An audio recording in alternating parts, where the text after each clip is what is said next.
Thank you, Sherry. And here we are. Good afternoon and almost noon, everyone. I am Mark Giordano, your CEO. Can everybody hear me? All right, I'm seeing some head shaking. Thank you. Again, thank you for joining us today. Happy Monday and welcome to a new week. I hope everyone is having a great day today. I'm going to start us off with something I heard on the Tonight Show with Jimmy Fallon. I'm not sure how many Jimmy Fallon fans we might have on the call here today. But Jimmy Fallon shared a line on his Tonight Show opening end of last week, and it went something like this. Again, I'm not a comedian, so don't hold me to delivering it as he did. But 2021 feels like the end of a Scooby-Doo episode where you pull off its mask and it's been 2020 all along. For those of you that have watched Scooby-Doo in your past, you all know the nature of that line. And wow, you know, we have all been working so hard, and it's been such a tough time that we've all been working through. And you know, I wanted to share a little bit of humor to get us going this afternoon. And last week was definitely not an exception. Last week was really a rough one. You know, we all saw another sign of the hate in the country, in our country, and the hate that's out there amongst us is unacceptable. It's not acceptable. The hateful and violent attack on the Capitol last week was very heartbreaking to watch. Seeing unfold in the United States of America, what we see happen in other countries or on TV was very traumatic to watch, and continues to be so as we continue to think about it.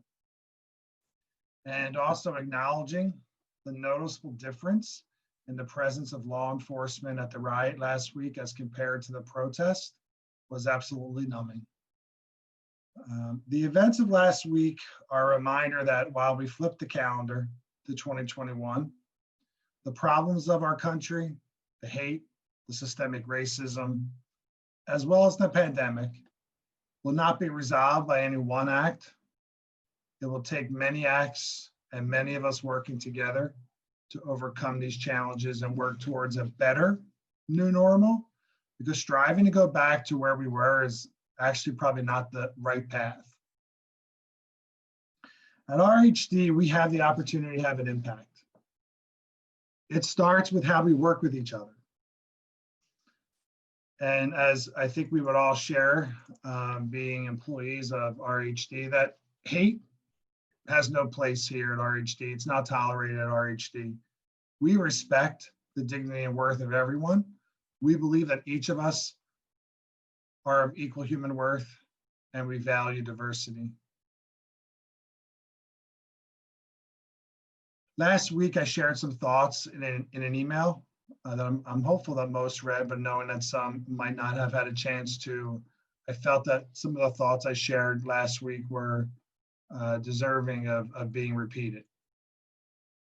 At RHD, we value a safe and open culture where people feel safe to communicate their thoughts, feelings, concerns, and ideas in an atmosphere of trust and mutual respect. We understand the importance of creating an environment where people feel safe to take risks, to share their feelings, to express themselves, and to question authority without fear of negative consequences or retaliation. In our organization, we believe that every person's opinion must be validated, even when there's conflict or disagreement. Our value of safe and open culture contributes to our uniqueness and welcomes constructive challenge of the status quo, of corporate decision-making, as well as any abuse of power. We welcome it the challenge in a thoughtful and respectful way. Along with our other values, including respect for the dignity and worth of each individual, honesty and trust, creativity, empowerment of groups, multi-level thinking, diversity and inclusion, as well as organizational integrity. Our safe and open culture is grounded by the belief that there is no wizard behind the curtain. That's the Wizard of Oz analogy, a reference for some of you old timers here. And there is no single right way to manage corporate issues, and that distributed power and experiences of the group are critical to running an organization. What I've just shared with you is some of our basic beliefs, and these beliefs are key to our culture. And we would all recognize that at times our daily interactions or the impact of our actions might not match what our intentions were, or the intention of who we want to be or how we want to approach our work together. But we also believe that in our community, that people are essentially good unless proven otherwise. Again, another one of our beliefs as part of being a member of the RHD community. Our challenge is to use any experience where our interactions are not reflective of who we want to be or how we want to be or what our intentions were, but had an alternative impact, to use those experiences as opportunities to learn and to inform our work together in the future. The key is understanding and accepting the challenge, understanding and accepting the challenge of using those moments where things don't play out the way that we would anticipate. Using those moments and as a learning opportunity, but understanding and accepting that challenge, and have the willingness to learn and act, right? Accepting or understanding and accepting the challenge without action is not fully putting into practice what we would like to see within the organization. So it's acting on your willingness or on the will to continue to build upon the basic assumptions and values, what we believe to be that our culture is built on, and that we hold very close to our hearts at RHD. So it's taking that action, it's following it through that is critical in maintaining who we want to be within our organization. So this meeting today that we're having is a reflection of our values. It's intended to build upon and strengthen us as an organization. And throughout the course of the meeting today, we're going to be sharing some great insight with you all, including the work that our vaccine committee is doing, as well as some thoughts and further thoughts on how we hold each other accountable to our COVID-19 protocols. You know, how do we support that safe and open and culture, and really holding folks accountable to ultimately who we want to be. We're also going to be having, as we normally do, a Q&A session. So a great opportunity for you all, for everyone on this call, to share your voice today. And so I ask you to do that. And I ask you to share your voice, not just today within this meeting, but continue to share your voice beyond this meeting in support of an open and safe culture, as well as to participate within it. So that way, you know, your role in it is having the impact that was intended by our founders. So again, thank you all for participating today. And I will, at this moment, pass the mic over to Sherry. Thank you. Thanks, Marco. I have to say, for me, that's a great reminder how important it is to be living our values now, maybe even more important than ever. So thank you. Hannah, can you pull up that agenda one more time? We have people that are still joining the call. Thank you. So I think Marco has alluded to many of what we'll be covering today. So we have a full and hopefully very informative agenda for you.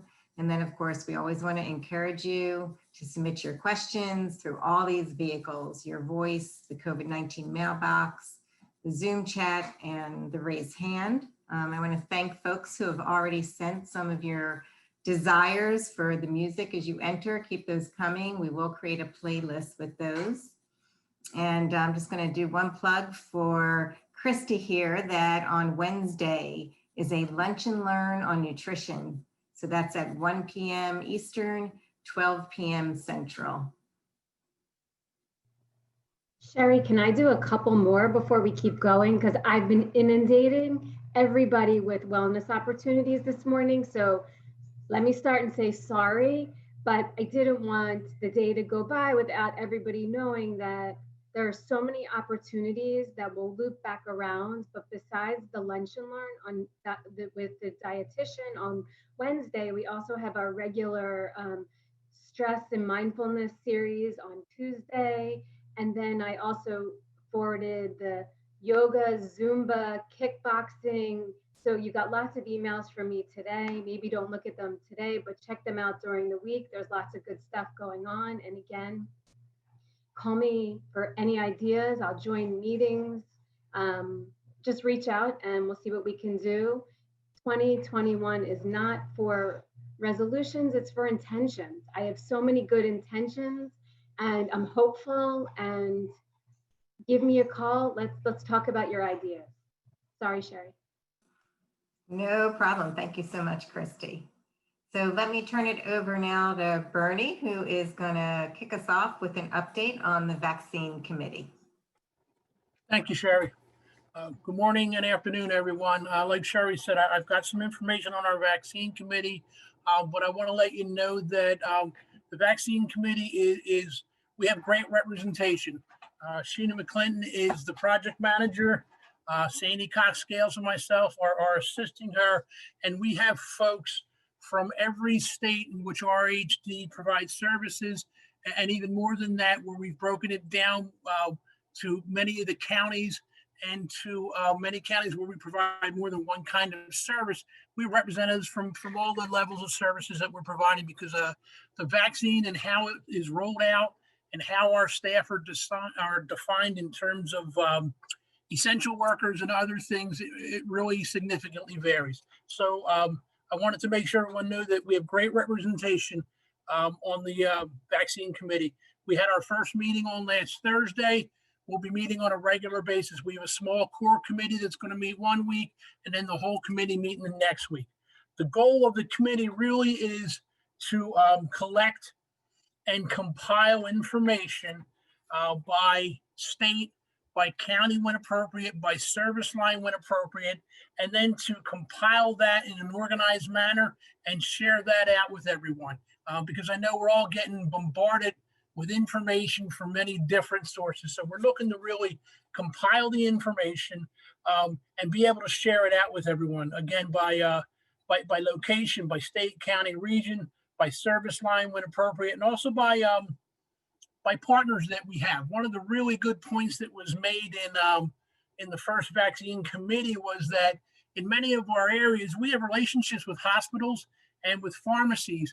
And Jan from New Orleans pointed out that because of the great relationship they have with some of the local hospitals, that when the hospital has vaccines that I'm told come in packs of 10, and they have a couple cancellations, they've been reaching out and saying, we've got 3 more vaccines. Do you have staff that you can send to us?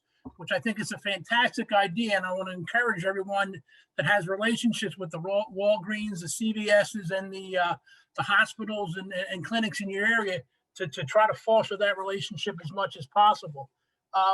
Just as important as what the committee is, I promised the committee that I would talk briefly about what the committee is not, okay? The committee is not trying to replace or slow down any correspondence or compliance that you have with local government or funders, with any pharmacies, with any hospitals. It's not a spot to get a vaccine. It is truly intended to compile and share information, to streamline information. It is just as importantly intended not to slow down any process at all. Okay, we wanted to make sure that we were really clear on that. In terms of how we collect information and what we decide on sharing with folks, again, we understand that whether or not a person chooses to get a vaccine is a very personal decision. We're going to share general information that we will pull from multiple different sources. If you're not sure whether or not you want or should get the vaccine, we are recommending that you reach out to your primary care physician and have a discussion. Okay. Also, though, to help us with what information it would make sense to share, we have a very brief survey that I believe we're getting ready to post and ask folks to complete while we are talking live. And it's just about whether people are planning on getting the vaccine or not. And if you're not, if you could give us the reason. We've listed a bunch of reasons, and my understanding, and Sherry, correct me if I'm wrong, is you can check off as many boxes as you like in terms of reason not to. That will help guide both our research and what information we share out to folks. And if I can jump in and say that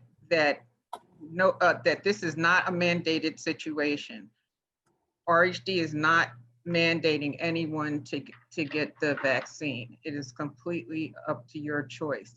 And the same goes for the residents that we provide services for. Unless they have a rep payee or someone who's in charge of their decision making, they are also entitled to make a decision about getting the vaccine as well. So I just wanted to make sure that folks knew that. It's a great point, Sandy. Thank you. Yes, and I just wanted to add that the survey is anonymous, so we will not be able to tell who responded. And then Bernie, if you're ready for that, yeah. Back over to you, yep. All right, Brian, let's post the survey.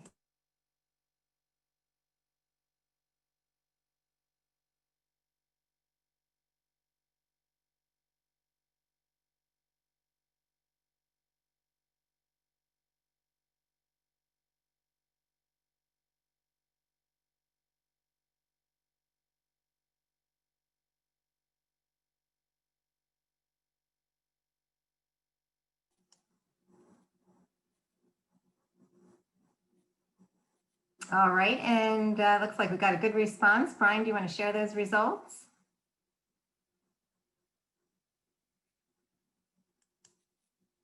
Maybe I can do that.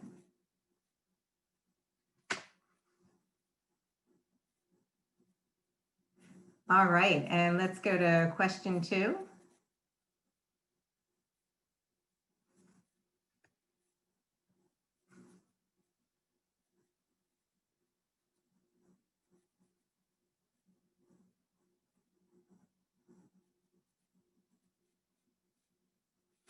So again, this is anonymous and you can respond to as many as you'd like here.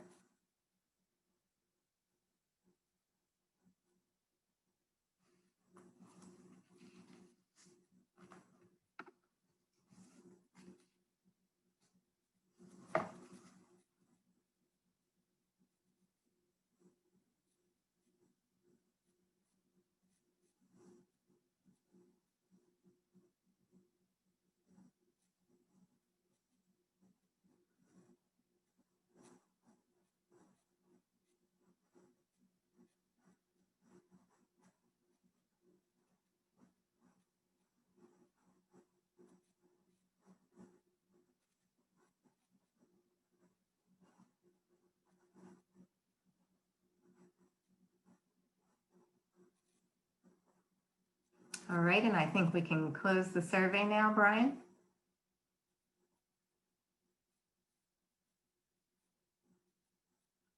And Brian, are you able to share the results for both at the same time? It'd be interesting to see them both together. Or is this is good if this is how it works?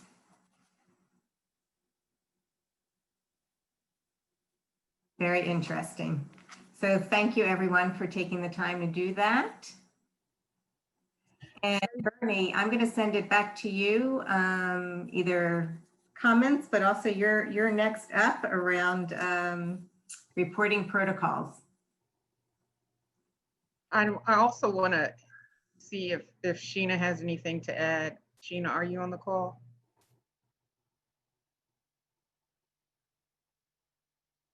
Sheena? Yes, I'm here. Is there anything you want to add to what was already said about the vaccine committee? No, I think Bernie, both you and Sandy did a great job. I would just add, if anyone has any information, any resources on vaccines and distributions, please let your unit director or service line director or CPO know. You can even reach out to myself, Bernie, or Sandy. I'll type our emails in the chat so everyone can have them, just as additional resources. So if you do have any resources, please share them. And Sherry, I would just add one thing, that one public recognition of Sheena. She's done a fantastic job. Sometimes getting our group together and keeping us moving forward is like herding cats. And she did a really nice job with it so far. I say that hopefully so she will keep doing it, won't back out and realize what we roped her into.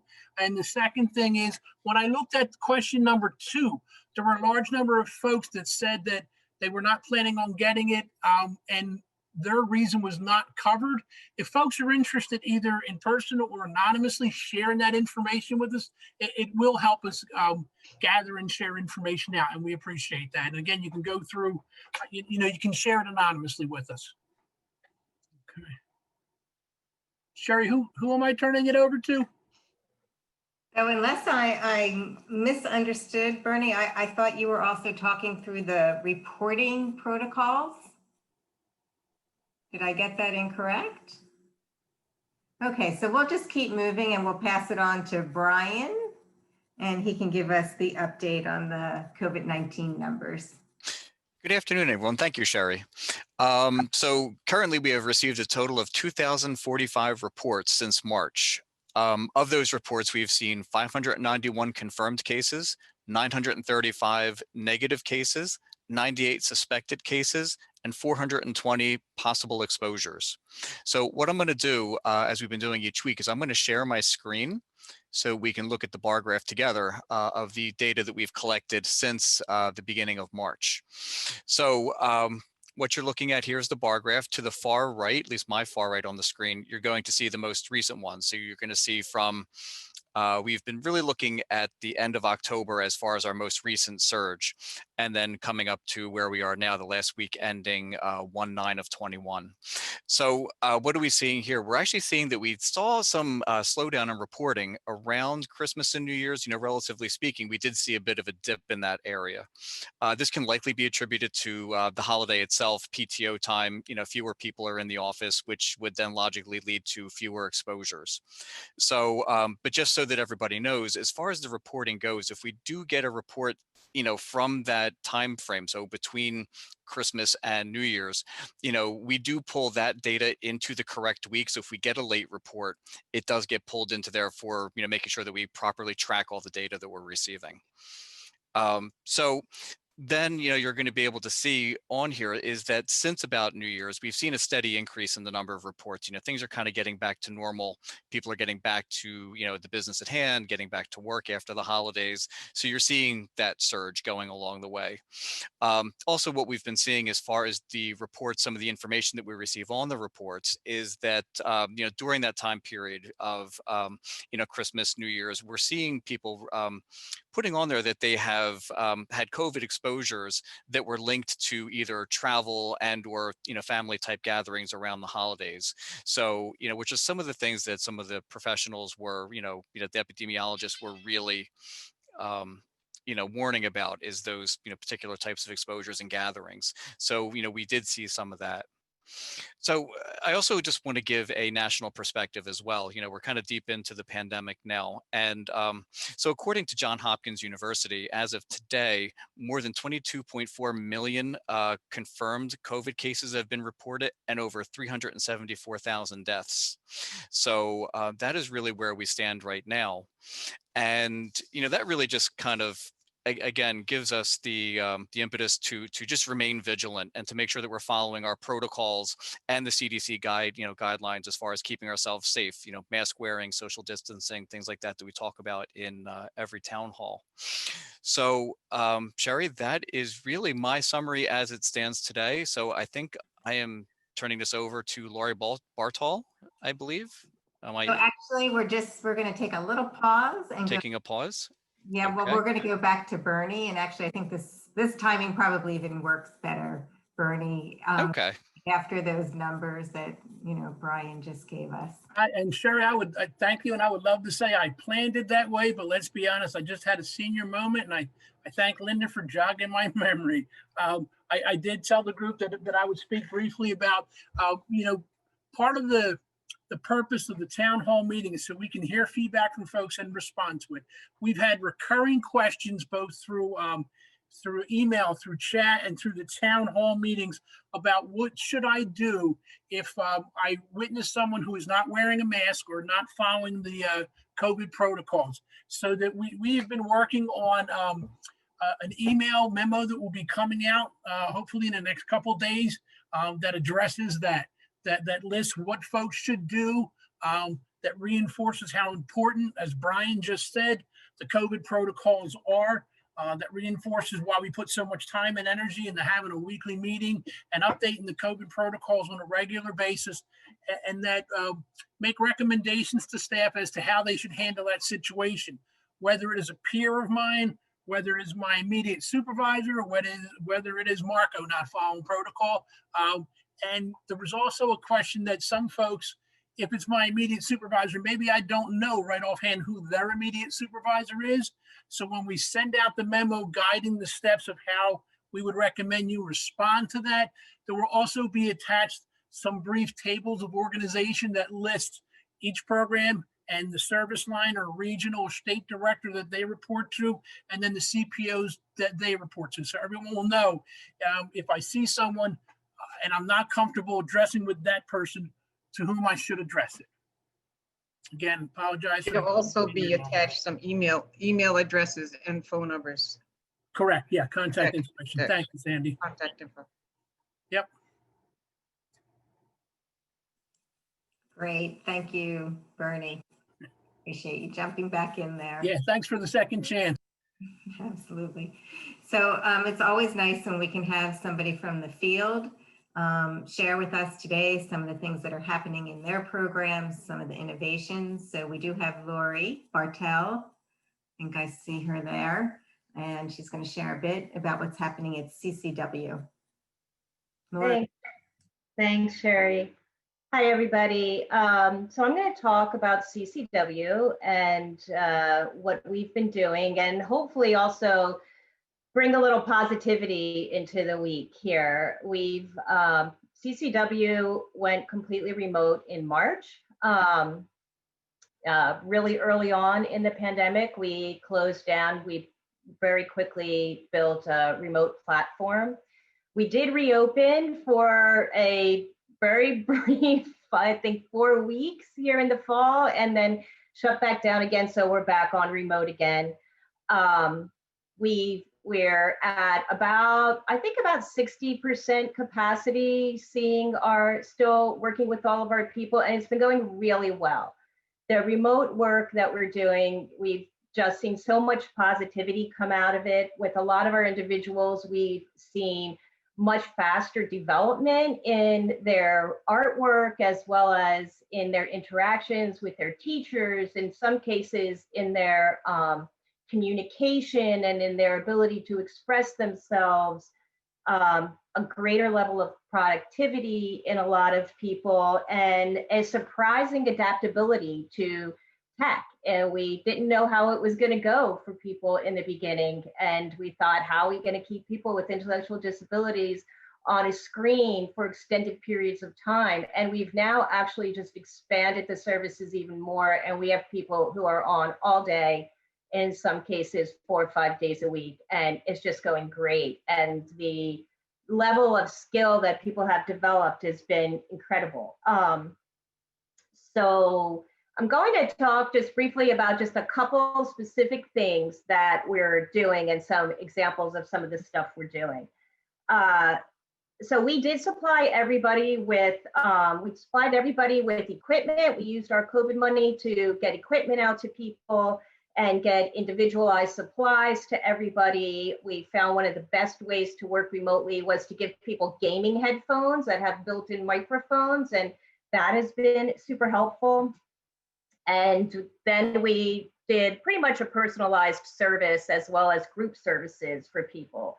And some of the examples that have been really great is we have one participant who is just a real techie, and he's been doing game modifications and building a driving simulator using a tech platform called Unity. We also have a lot of commissioned work that's been happening. I think I can share my screen now. Is that right, Sherry? That's correct. Okay. You should be able to. All right, so I'm going to share some images, if I can make this work. No, not like that. I'm going to share some images of some examples of what we've been doing. I'm going to start with an example of how we've been teaching. Oh, I think this isn't going to work like this.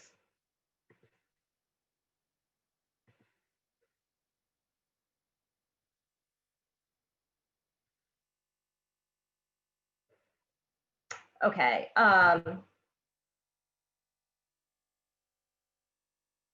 Can people see that? No, I'm still seeing you. Okay, here we go. How about now? It looks like it's cut. Yes. Oh my goodness. Yes. Okay, so this is an example of one of the ways that we're teaching. This is Clyde has been doing portraits of dogs, and our teacher shares an image of the dog, and then she uses the whiteboard on Zoom to create an example for him, how he should work on it. Oh no. And then he takes it from there and creates his own image.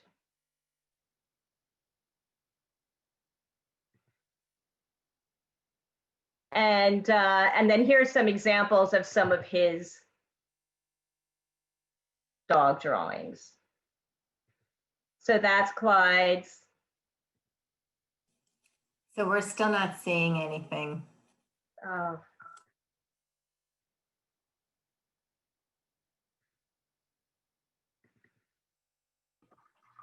We saw the dog picture. There you go.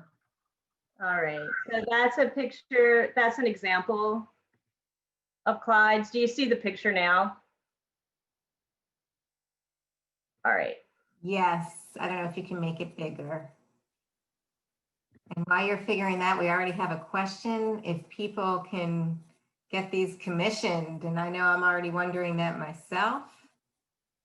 Yeah. So you can go on our website, centerforcreativeworks.org, and you can see the they're listed on there. You can also commission through Mary Bevlock, another of our artists, has been taking portrait commissions, and she's done quite a lot of them. These are images from, this is another example. We've also been taking new people in who we've not even actually gotten to meet in person yet. And this is an example of a new artist's work, Alan Yu, who works with us now. This is Alan showing us his work. So everything that we're doing obviously is remote, and it's just working really well for us so far. Larry, we're still seeing the same image, so maybe share your screen one more time so we could see that last image you were referencing. You're still seeing the dog image? We were. All right. Unfortunately, I'm still not a Zoom master. Okay, I'm going to try one more time here. All right, I'm going to try to show you, this is Mary Bevlock.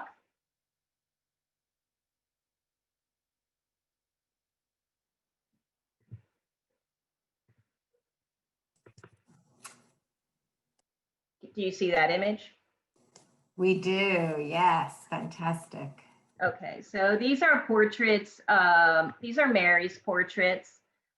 This is also a really great, I'm going to show you this one too. This is a really great example. So this is Vanetta. Did this come up? No, I think you might have to unshare and reshare, it looks like in between. Yeah. So this is a screenshot of Vanetta, of another artist, Vanetta. She's really interested in ballet, and she's been working with Pearl. So you can see her and Pearl on the screen. You can see the images that she's working from, and you can see her sketch of the images. And then do you see this one now? Yes, we do. Yeah. So she also created a GIF using some of the images that she has been working with. So we are working, we also have participants who are working on creating movies at home, collaborating together on movies. We have 2 artists who are really particularly interested in horror movies, and they've actually been collaborating with an art teacher at home. And so the 2 of them are each in there. They also have home studios. So they're working in their home studios. They're building props, they're writing the script together. And then the teacher is at home on her screen, and she is guiding them through the creation of their movie. Right now, they're still in the course of actually making the movie and building the props. And then they're working with the music teacher remotely to create the soundtrack for the movie. And once they have all the pieces together, they'll be able to also work together collaboratively to edit the movie together. And then they're looking for a place to screen the movie when it's done. And we have, besides that work, we have a lot of online sales that have still been happening. We're launching an online gallery, which will be just there for people to be able to see all the artwork and to purchase it. That will be through a completely different platform.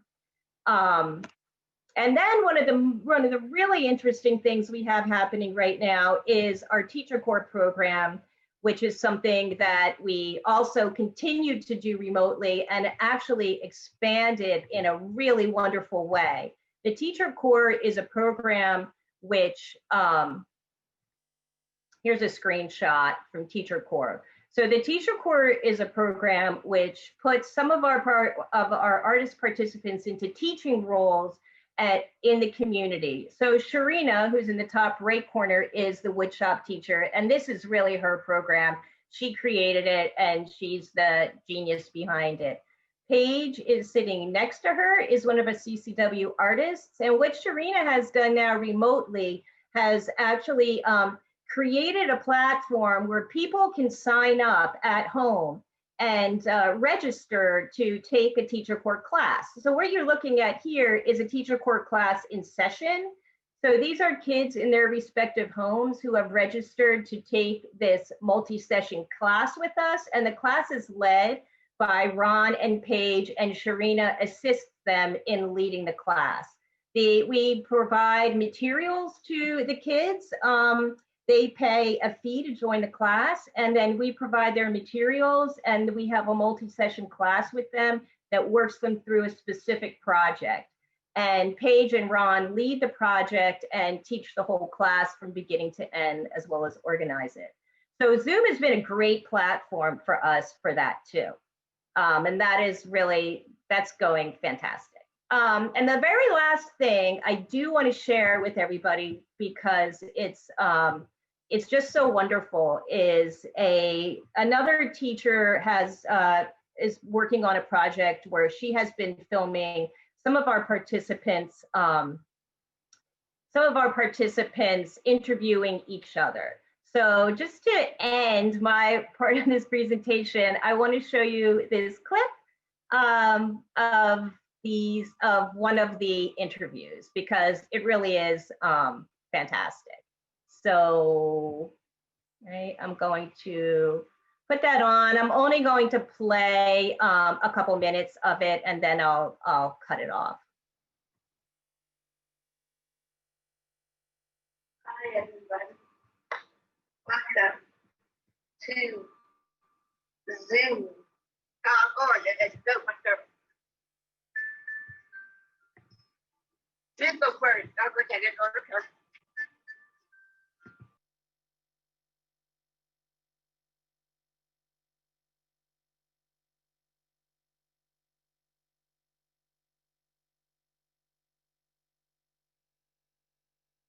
You have to share your sound, Lori.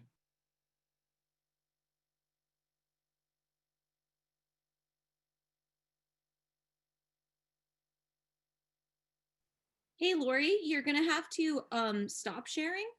And when you go back into share, there should be a button at the bottom of your lower part of your share screen that says share sound. You have to click that or it won't be able to play the sound from the video over the Zoom. Got it. Yep.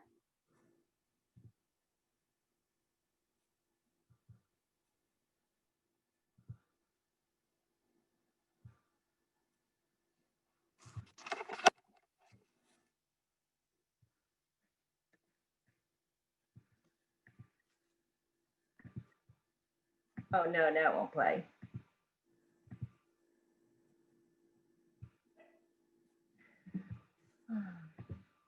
Hi everybody. Welcome to Zoom. Come on, let's go, Mr. You go first. I'll go take it. I don't care. Hello, I'm Paige Donovan. I like doing landscapes. I like making churches. The one I'm doing right now, I'm doing pencil and ink drawing of a church. And I also like it. And come down anytime you like. I just look at the picture and I just keep doing it every second. This is a volcano. It's like pencil and ink. All different patterns. I know it's a volcano. My Paige says it all the time. Right, Paige? Yeah. And sometimes it's like coconuts. Am I right? Yeah. Are you sure with that? You're not saying that, right? I'm not saying that, but I'm sure. It still look like the mountain for me. Because I love the Poconos. I like to walk with my brother Jimmy and Patty to walk over of the stage where his president is, and that's it. It's like a festival. That's good enough for me. Woohoo! Again, it's like in Poconos. I like the brown. What is that brown stuff? Red, probably. I like that. And it's like 4th of July. We go to the park. It's like that, kind of. What are you thinking about it, Paige? This was in New York City, and I actually met a movie star. A movie star? Or a TV star? I think he bought that from me. Wait, did you say TV show? Movie star. And TV star. I got that part. Look, you didn't tell me that part. Paige. Did I tell you that I went to New York for my art show? Yeah. And I saw a building of Tony Danza. Oh, cool. In the same place in New York. Hi, my name is Mary Keith Bevlock. P-E-V, lock with a key, Bevlock. Get it? I like art. It's like art. Art means to me is responsible person who's doing the art. And the different colors, the different shapes, in any kind of way. You know. So my next piece, Dolly Parton, was this take a long time too. Yeah.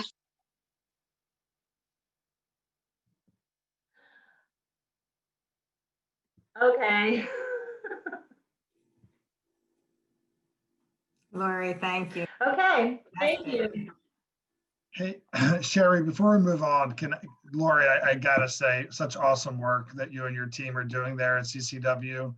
That last clip you just showed us was absolutely wonderful, and I know it brightened up my day just watching Paige and Mary interact and have that conversation. So I appreciate you sharing that. But I also got to plug Mary's work. I had the pleasure of sitting with Mary and getting my portrait done, which is an opportunity that I will never forget. And you all have a chance to see it if you watch What's Up, the latest What's Up RHD video. It's there in the background. So if you haven't watched it yet, take a look at it. It's a wonderful piece of art that Mary did of me, and I will cherish it forever. And as well as the conversation that I had with Mary at the time. She's a huge General Hospital fan. So if anybody's a fan of General Hospital, she'll engage in some great conversation about General Hospital and her favorite actor, Sonny. So I know Lori probably can email out that link to get your portrait done by Mary. And I would encourage staff to take advantage of that opportunity. It was an awesome experience. So thank you, Lori. Thanks, and I can send out an email with a bunch of links. That full interview between those two we'll put up on our website. Zoom is not really my platform, so I'll share some links to things for people. Thank you. Thank you again, Lori. And if you want to put or I can put the website in the chat here so people can link that way as well. So thank you very much. So we've also already had a lot of questions related to the vaccine. So I'm going to ask Linda to jump on. I think she was looking to make some comments on those, and then we will move into our full Q&A. Yeah, I had reached out to ask Sherry to just some of the chat around clarifying for our participants, but actually I'm going to ask Stephanie, who had, I think, much better comments than I around that, just clarifying around the Rep P versus Guardian and decision making. Hi, everyone. I just responded in the chat regarding who would decide for the consumer around the vaccine. So if the consumer has capacity, of course, that will remain their decision. And they would simply let us know and we would proceed accordingly. If they do not have capacity, but they do have a legal guardian, that individual would be the individual who would give consent for the vaccine. Now, I know we have a lot of situations where neither is the case. And so in those cases, we would be proceeding as we do for other medications, procedures, and that is we would utilize their primary physician to help us make that decision. If there's any controversy or any issues that would come up, I would direct you to the medical ethics committee to help us work through that. As there are other mechanisms we can use, there are individuals in the state who can give us permission. So we will work our way through it if that becomes an issue. Linda, did that respond to what you? Absolutely. Yep. Thanks. Thank you both. And we're going to open it up to the chat. So let me start in checking with Sarah to see if she has anything. I do have some questions.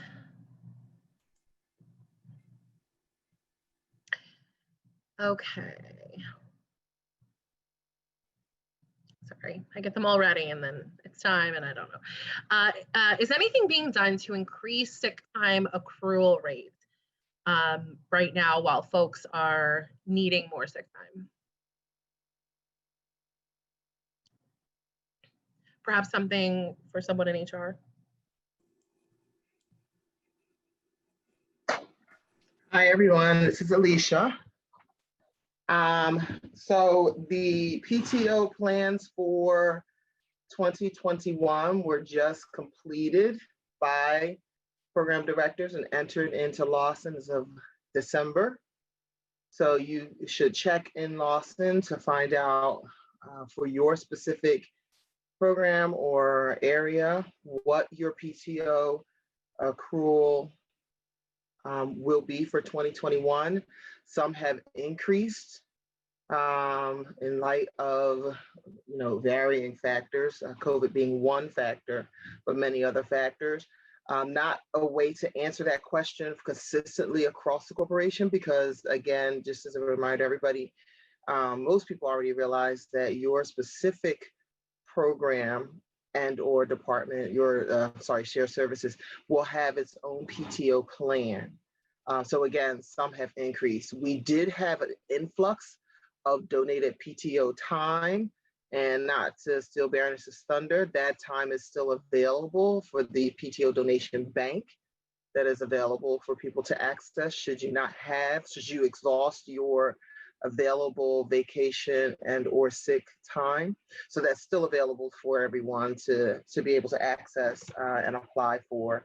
And those forms are still on the COVID site as well. So kind of a broad answer to a question that if you have a specific question for your particular plan, that you should definitely check with your Lawson Health self-service to be able to see what your accrual is. As far as advancing, last year when we advanced the sick time, it was because COVID took everyone by complete surprise in terms of what people needed to have available to them. That's a very different situation than this year. We did increase and allow people to carry access a few more extra days if you had time available than what you normally would have been able to carry over. So there were a couple of measures that were put into place to mitigate being in the same circumstances we were in March of 2020. So a little bit of a different situation than then. Hope that answered the question. I'm not sure. Okay. Yeah, I think so. Okay. Thank you, Alicia. Sherry, I'm going to keep going. Is that okay? Okay. Well, the upcoming bonuses, and I think they're referring to the COVID-19 retention bonuses, have the additional 11% lump sum IRS tax or just the regular withholding? Imagine that's a question for Deanna, if she is on. That's a great question, and we're going to have to research it with payroll. Whatever the law says the applicable taxes and withholdings have to be, they will be withheld.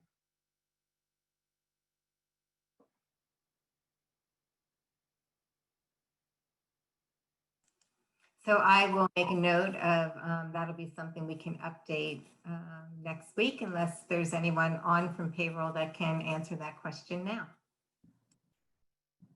No, I think Sherry, Deanna's point of we need to look into and research that is accurate.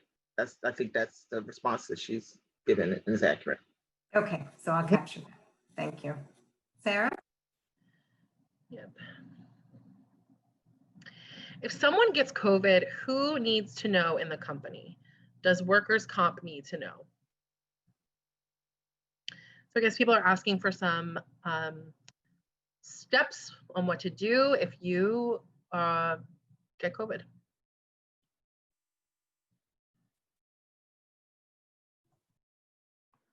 I see June coming on. There you go, June. Yeah, so you notify your supervisor, a COVID report is supposed to be submitted. And then we would follow the process after that.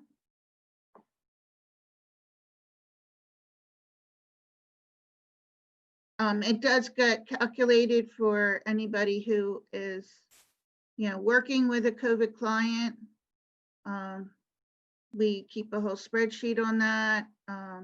If you run out of PTO, if there is no a way to have the adjuster at the insurance company determine causality, whether you got it at work or not, because it's so prevalent in the community, then we would just follow along. And if PTO is reduced, then you would qualify for PTO donations.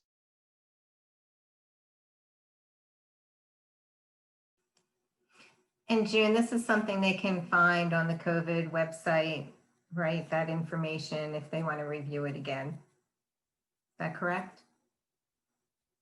Yes, the COVID protocols have the COVID reporting information. Great, thank you.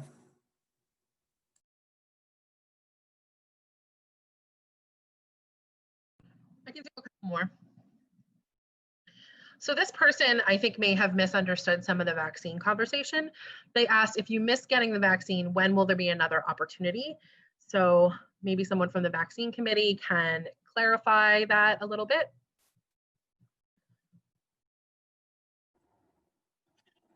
So the availability of the vaccine is dependent on where you live, how your state and sometimes county have defined who's a 1A, a 1B, a 2A, a 2B.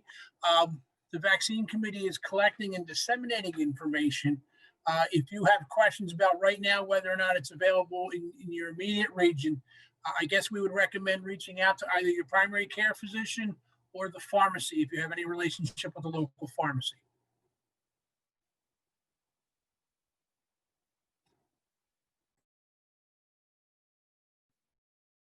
Thanks, Bernie. I have one more, Sherry, if I can keep going. Okay. Yes. Very happy to hear the progress of the CCW clients who are receiving services remotely and are demonstrating improvements. Will there be any measurement of the improvements and thoughts around continuing remote services when we return for those clients who are demonstrating progress? I don't know if Lori's on or maybe someone. I'm on. Do you want me to answer it? Sure. So we are measuring progress through all of our documentation. Of course, we do daily service notes as well as quarterly notes, so that progress is being noted. We are really hopeful that remote services are going to stay in place. ODP is definitely showing a lot of enthusiasm for remote services and is noting how important they seem to be in people's lives. So providing that ODP agrees to leave the services in place when their Appendix A comes to an end, we will definitely be interested in continuing having that as an addition to our in face-to-face program. Yeah, I appreciate that, Lori. And this is Brandon. In addition to that, of course, Appendix K applies to our other states as well. So we do have the outcomes team as well as the QA team doing surveys and reviews of our data right now as well. And they'll be, if they haven't reached out to some of you specifically, you can look forward to that in the near future. But as Lori said, we are hopeful that the states, not only ODP in Pennsylvania, but that other states as well will recognize some of the benefits of these virtual services for the clients, and that they will allow us to either continue under Appendix K or maybe allow a future subdivision of that would allow us to continue those services into perpetuity. So we'll see if that happens. We're hopeful because we believe we're getting great results, as you can see from Lori's response, and I've heard that from many directors. So we appreciate your feedback and would ask you to continue to do that and offer that to the outcomes team and QA team as they survey those options for you. One other comment that I would add, for all the services that we do, we've seen where some of them have transferred well to remote and virtual telehealth services, and some not so well. And for some people, it's been great, and for some really prefer in person. So we're really, the advocacy going forward is to have that as options is what we would really push for, to have that, to add that in as an option in an ongoing way.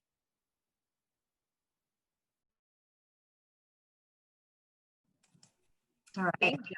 Oh, Go ahead, sorry. Sharon. I'm done. No, so I was gonna pass it to Hannah now. So you're good? Okay. So Hannah, I think we've had All right. a So chat. there's a couple of things from the chat that may have been answered in the chat that we're just going to read out loud just to make sure that everything is covered. So specifically, someone asked for Baroness to speak. I'm not sure if she's on, about PTO donations, and asked specifically about waiting on someone for the New Jersey program employee. I'm not sure what they meant by that.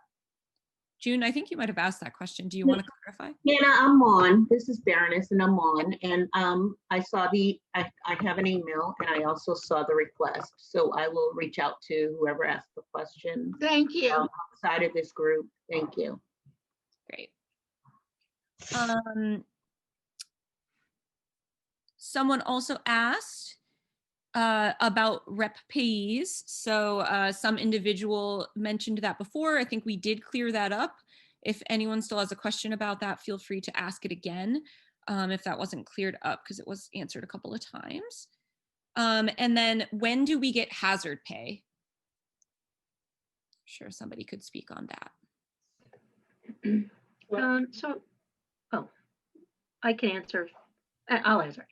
Hazard pay is for situations on site where there is a known positive, or if there is a participant with symptoms awaiting testing. It's on our COVID page. It really spells it all out. So you can reference it there, but also, reach out to me personally if you have any other questions about that.